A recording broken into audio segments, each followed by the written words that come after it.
Good afternoon. Today I'm going to talk about um, belonging to society or not belonging to society. And what we mean by that is basically that in the majority of cases, for the majority of people, they're quite happy to fit in, generally speaking, with what their society requires of them.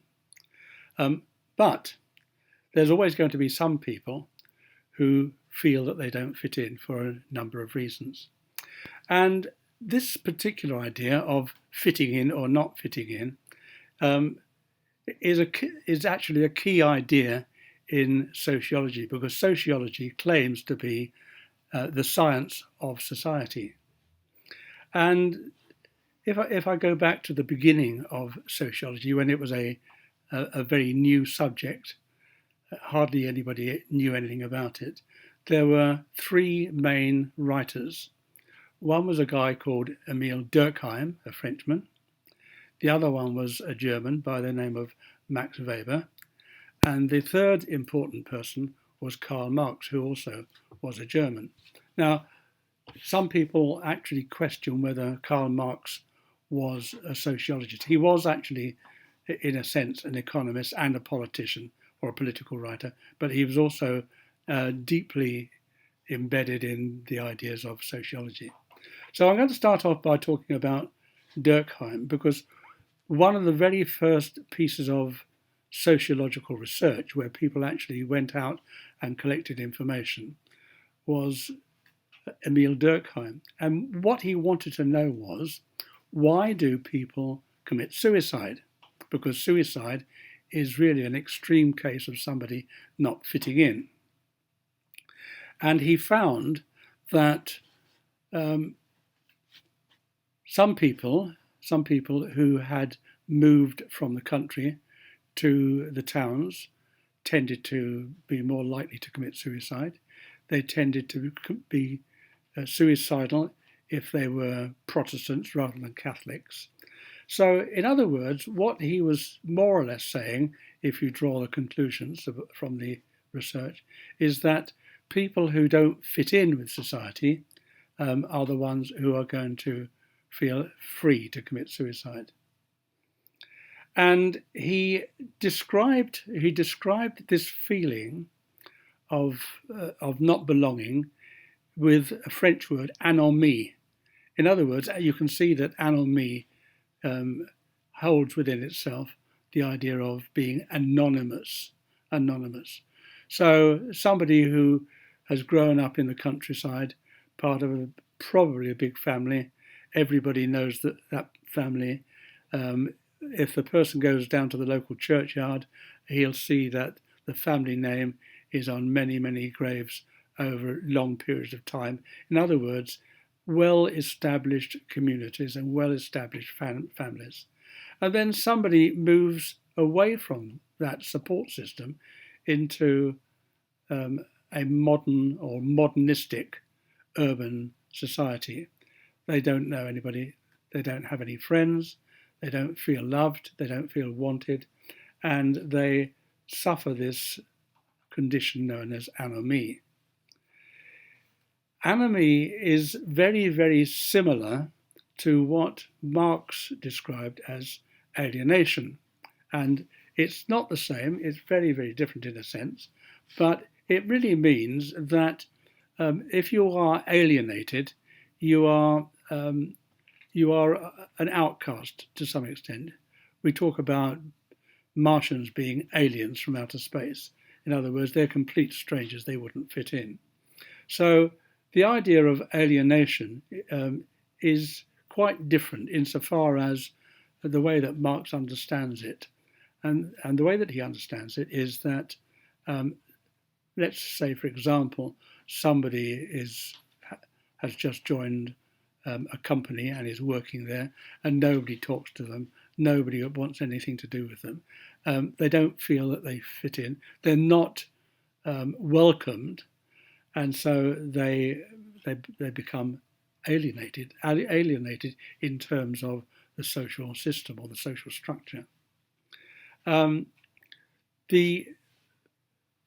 Another aspect which shows how alienation works is that people who work in factories producing mass-produced items, for example, people who work on, we'll say, the construction system for cars, that a car is built bit by bit.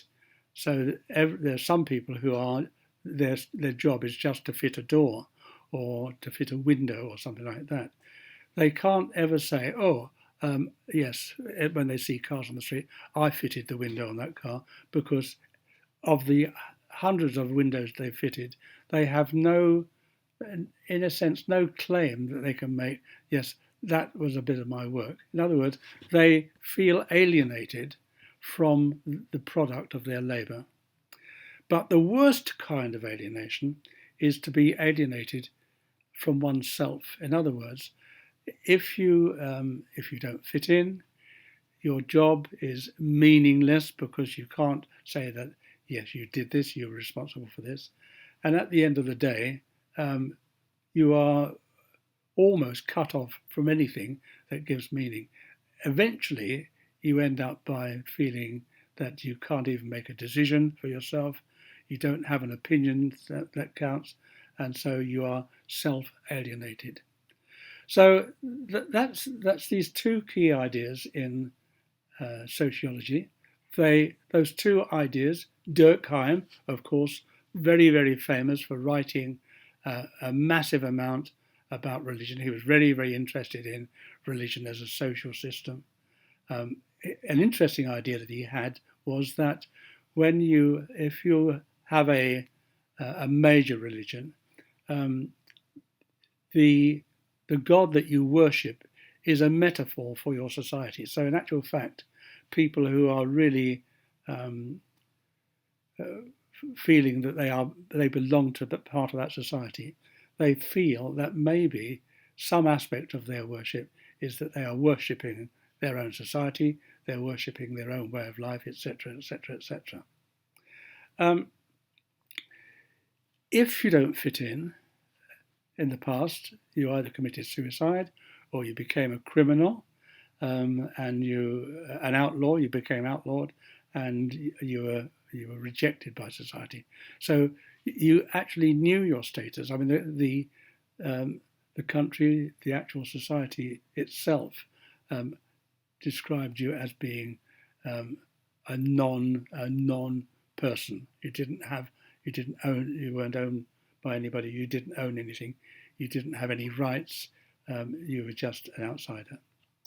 So those three people, Durkheim, Weber, and Marx. Now, the important thing about Weber is that Weber is best known possibly for the idea of what's called disenchantment.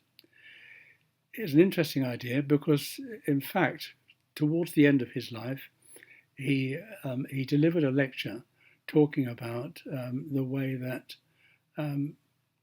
somehow people don't feel that their society has anything that's beautiful about it, that has any meaning, that gives them any excitement. In other words, he says that the society is disenchanted. It doesn't have any magical thing. The word enchantment is a word that really basically means magical. So Weber is known for his thesis, his disenchantment thesis. Durkheim is mainly known because of the division of labour and his ideas on religion. And Marx, of course, is best known for the differences, the class differences between workers and people who had money. Interesting, it's a side issue to some extent in the context in which we're using it. But Marx's ideas were considered to be dangerous because he identified that society, modern society, was made up of two classes. The working class, who had nothing to earn money with except their hands and their minds, and the money class, the people who had money, who didn't need to work, they just would sponsor factories, or they would buy a factory and employ people, and the product of the factory they would sell at a profit, and all the profit would be theirs. So anyway, there's three key ideas there, or more than three key ideas there, in Durkheim, Weber, and Marx. When I did sociology as a student, way back in the late 60s, some sociology teachers would refer to Marx, Weber, and Durkheim as the holy trinity of sociology. Of course, they were joking.